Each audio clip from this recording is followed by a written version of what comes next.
मुख्यमंत्री डॉक्टर मोहन यादव ने अपने कार्यकाल का 1 साल पूरा होने पर रिपोर्ट कार्ड पेश किया। भोपाल के कुशाभाऊ ठाकरे सभागार में आयोजित एक प्रेस कॉन्फ्रेंस में मुख्यमंत्री ने बीजेपी सरकार की उपलब्धियां गिनाई। इस अवसर पर उप मुख्यमंत्री जगदीश देवड़ा, उप मुख्यमंत्री राजेश शुक्ला और भाजपा प्रदेश अध्यक्ष बीडी शर्मा भी उपस्थित रहे।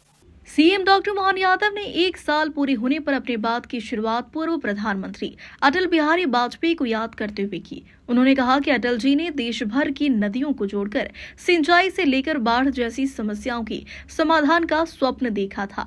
उनके इस विजन को आगे बढ़ाते हुए मुख्यमंत्री ने प्रदेश में नदी जोड़ो अभियान की सफलता पर प्रकाश डाला। उन्होंने कहा कि उत्तर प्रदेश और मध्य प्रदेश के 11 जिलों को जोड़ने वाली कैन बेतवा लिंक परियोजना पर कार्य प्रारंभ है। इस परियोजना से मध्य प्रदेश के 10 लाख हेक्टेयर भूमि की सिंचाई होगी और पेयजल की समस्या का भी समाधान होगा। मुख्यमंत्री डॉक्टर मोहन यादव ने अपने 1 वर्ष की कार्यकाल को प्रदेश की प्रगति और नागरिकों के जीवन स्तर को ऊंचा उठाने के लिए समर्पित बताया।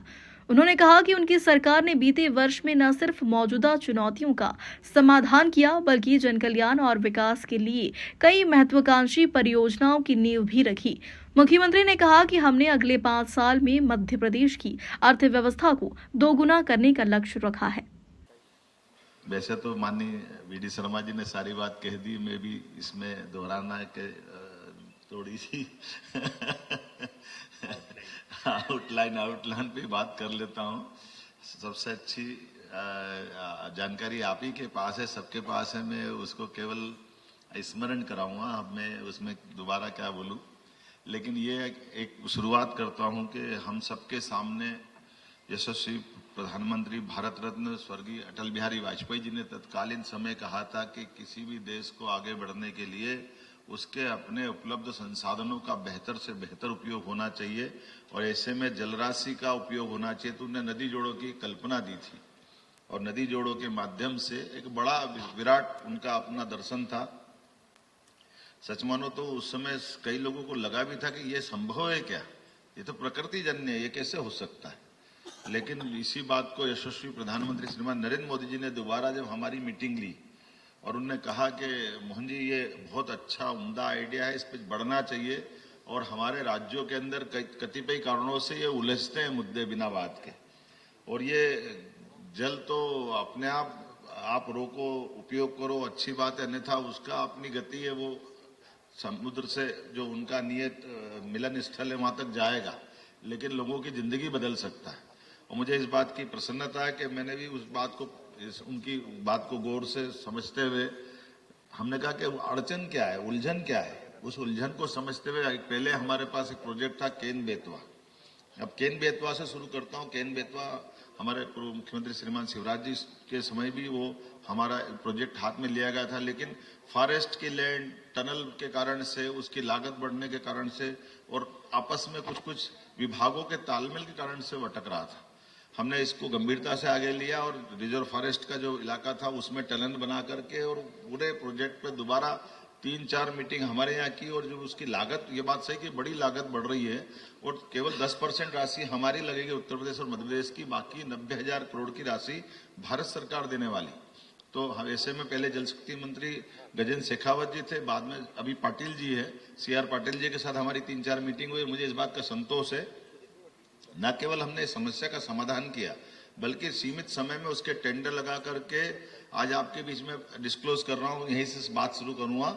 यशस्वी प्रधानमंत्री की मौजूदगी में अटल जी की जयंती के अवसर पर, अटल जी का जब शताब्दी वर्ष चलेगा तो हम ये उनकी जन्म जयंती के अवसर पर एक बड़ी सौगात प्रदेशवासियों को देंगे और देशवासियों के सामने अटल जी का वो स्वप्न साकार होते दुनिया में पहली बार दिखाई देगा कि नदी जोड़ों का हमारा अभियान प्रारंभ हुआ है, जिसमें उत्तर प्रदेश और मध्य प्रदेश के हमारे लगभग 11 जिले हैं। जो आपकी जानकारी में है, अब केवल बुंदेलखंड वो इलाका था जो सदैव अपनी वीरता, धीरता, गंभीरता और हर काल में अपने आप को हर दुश्मन के सामने डट करके सीना ठोक करके खड़ा है, जहां के लोगों ने अपने खून को पानी समान लड़ करके जान गंवाने में क्षण भर की देर नहीं की, लेकिन प्रकृति की मार के कारण से पूरा क्षेत्र गरीब था। मुझे इस बात का संतोष है, हमारे 11 जिले और बाकी के उत्तर प्रदेश के जिले इसके माध्यम से कुल मिलाकर के 10 लाख हेक्टेयर क्षेत्र में हम ये सिंचाई करेंगे, जिसमें छतरपुर, पन्ना, टीकमगढ़, निवाड़ी, दमोह, शिवपुरी, दतिया, रायसेन, विदिशा, सागर ऐसे करके 8.11 लाख हेक्टेयर हमारी ये सिंचाई क्षमता बढ़ेगी और उत्तर प्रदेश की 2.51 लाख हेक्टेयर उनके अर्थात पूरा बुंदेलखंड इस पानी से सरसब्ज होगा। इसके अलावा पेयजल की सुविधा अलग मिलेगी। 25 तारीख के दिन माननीय मोदी जी ने इसमें आने की स्वीकृति दी है। हमारे लिए दोपहर 1 बजे इसका बड़ा भव्य आयोजन छतरपुर जिले में किया जाएगा। दूसरा एक उसके पहले का 20 साल से लगभग एक पार्वती, कालीसिंध, चंबल ये 3 नदियों का लिंक योजना का प्रस्ताव राजस्थान सरकार के साथ उलझा हुआ था।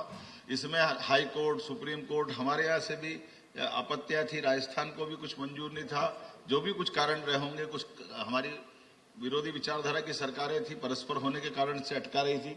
लेकिन हम सब जानते हैं कि ये पीकेसी योजना के तुरंत लागू होने से हमारा ये उत्तर पश्चिमी मध्य प्रदेश अर्थात श्योपुर से लगा करके आगर तक के ये जो हमारे 11 जिले हैं शिवपुरी, गुना, श्योपुर, सीहोर, देवास, राजगढ़, उज्जैन, आगर, इंदौर, शाजापुर, मंदसौर, मुरैना, ये सारे जिले तीनों नदियों के जुड़ने से इनकी पूरी स्थिति बदलने वाली और एक बेल्ट है। अपनी पानी की उपलब्धता के कारण से न केवल कृषि क्षेत्र में बल्कि आबादी के क्षेत्र के साथ साथ औद्योगिक निवेश की दृष्टि से बहुत आदर्श क्षेत्र बनेगा। तो मैं मान के चलता हूं कि इस नदी जोड़ो अभियान में हमने माननीय आपको ध्यान में होगा, हमने मुख्यमंत्री को यहाँ आए भी थे, माननीय भजन लाल जी। हम वहाँ राजस्थान गए, माननीय पाटिल साहब जी के साथ बैठे और मुझे इस बात का संतोष है कि माननीय प्रधानमंत्री जी की मौजूदगी में मैं स्वयं जयपुर में जाकर के प्रधानमंत्री जी के सामने हमारे दोनों राज्यों का एक तरह से सहमति देते हुए इस योजना पे आगे बढ़ते 70,000 करोड़ की इस नई परियोजना को भी प्रारंभ कराएंगे। उपलब्ध जलराशि के आधार पर आपकी जानकारी के लिए बता दूं, ये बड़ा आश्चर्यजनक भी लेकिन ये ध्रुव सत्य है। मध्य प्रदेश जलराशि के मामले में अब आमतौर पर जलराशि की बात करते तो हिमाचल दिखता है। हिमालय में हमको गंगा जी, यमुना जी, बड़ी बड़ी नदियां, उनकी जलराशि, लेकिन इस समग्र जलराशि की सभी नदियों का आकलन अगर करें, सोन से लेकर नर्मदा तक और बाकी सब नदियों को जोड़े, तो मध्य प्रदेश कम नहीं है, उनसे 21 है। ये बड़ा आश्चर्य की बात है। लेकिन अपनी नदियों की जलराशि का सही उपयोग कर ले तो इस दिशा में हमको और आगे बढ़ना पड़ेगा। माननीय प्रधानमंत्री जी ने एक सपना और दिया है, हमने उस पर भी काम किया है। राज्यों से नदी जोड़ो वो तो होना ही चाहिए, हाँ, लेकिन हमारा भौगोलिक दृष्टि से मध्य प्रदेश बहुत बड़ा है, तो अपने राज्य की अंदर की नदियों को जोड़ने के प्रोजेक्ट पे भी काम कर रहे हैं।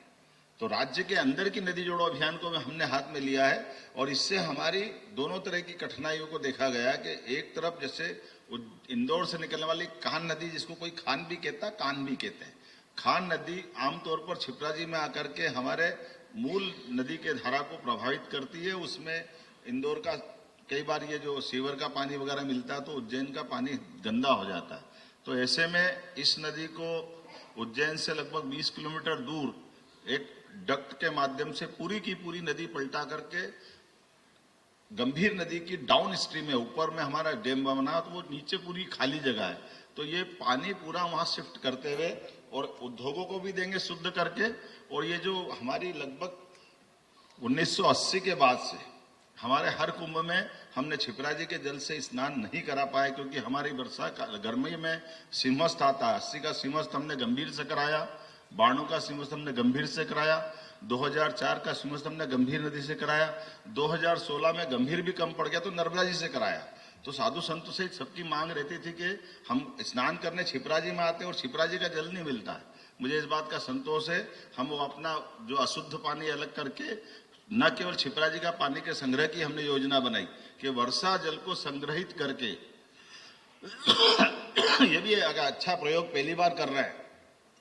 सवरखेड़ी डैम के आधार पर वर्षा का पानी छिपरा जी का संग्रहित करेंगे, लेकिन वहां डैम बनाते तो बड़े पैमाने पर इंदौर और उज्जैन के गांव कई डूबते, तो हमने उससे बचाने के लिए वर्षा का पानी के लिए बरसात में ही पंप लगा करके सिलारखेड़ी डैम में पूरा एक बड़ा टैंक, बड़ा तालाब स्टोरेज के रूप में काम आएगा। ये पानी हमारी बिजली से हम संग्रहित करेंगे और उसके बाद फिर ग्रेविटी के माध्यम से सने सने उसको छोड़ करके पूरे साल, केवल सिंहस्थ में नहीं, पूरे साल छिपरा जी का जल मिलेगा, ताकि ये जो सबकी भावना का सम्मान भी हो, वो सच्चे अर्थों में उज्जैन की इस भाव के आधार पर कि हम अपने धार्मिक स्थलों पर जो मन की भावना रहती है उस पर काम करते हैं। लेकिन और ऐसे गरीब कल्याण के काम आपने ध्यान दिया होगा, 7 दिन के अंदर ही हमने हुकुमचंद मिल पर मजदूरों की राशि लौटा करके जो बड़े पैमाने पर 4,800 से ज्यादा श्रमिक परिवार के 224 करोड़ का भुगतान किया था, जिसके माध्यम से 30 साल पुराना एक विवाद चल रहा था, जिसके बलबूते पर कई 1,000 से ज्यादा लोग तो काल के प्रभाव में दिवंगत हो गए। हमने कहा कि नहीं, ये गारंटी सरकार की थी। एक छोटी सी उलझन के कारण से कलेक्टर कहते थे हमने लीज पे इंडस्ट्री वालों को दिया, तो इंडस्ट्री की सारी देनदारी इंडस्ट्री वाला देगा। इंडस्ट्री है ही नहीं, जो 60-70 साल पहले 100 साल पहले मिल लगा था वो मर गए या पता नहीं कहाँ चले गए। ऐसे में मजदूर और सरकार के बीच क्लेश था। हमने पॉलिसी बनाई पूरे प्रदेश के अंदर ऐसे कोई भी उलझे हुए मसले जिन पे मजदूर और सरकार के बीच में लैंड को लेकर दिक्कत है, तो हमने कहा ये लैंड सरकार ले लेगी, लेकिन 200 करोड़ 300 करोड़ 400 इसके बलबूते पर न केवल हुकुमचंद मिल, बल्कि इस मॉडल पे पहले हमने उज्जैन में विनोद विमल मिल का समाधान किया था। अब बताइए 224 करोड़ कुल देना था हुकुमचंद मिल वालों को, लेकिन ये जमीन हमको हाउसिंग बोर्ड के माध्यम से 3,000 करोड़ की जमीन मिली। तो ऐसे में सरकार के कोई नुकसान भी नहीं हुआ और मजदूरों का समाधान भी हो गया। दिवाली की तरह आनंद आया उस दिन माननीय प्रधानमंत्री जी ने जो इसका लोकार्पण किया। इस अवसर पर हमने कहा कि जेसी मिल ग्वालियर, सज्जल मिल रतलाम, उज्जैन का श्री सिंथेटिक पाइप फैक्ट्री या प्रदेश के ऐसे कौन कौन से लेबर से उलझे मसले गरीबों के लिए, इस सब पे हम इस तरह से आगे बढ़ेंगे। ये कुछ चीजें तो मैं आपको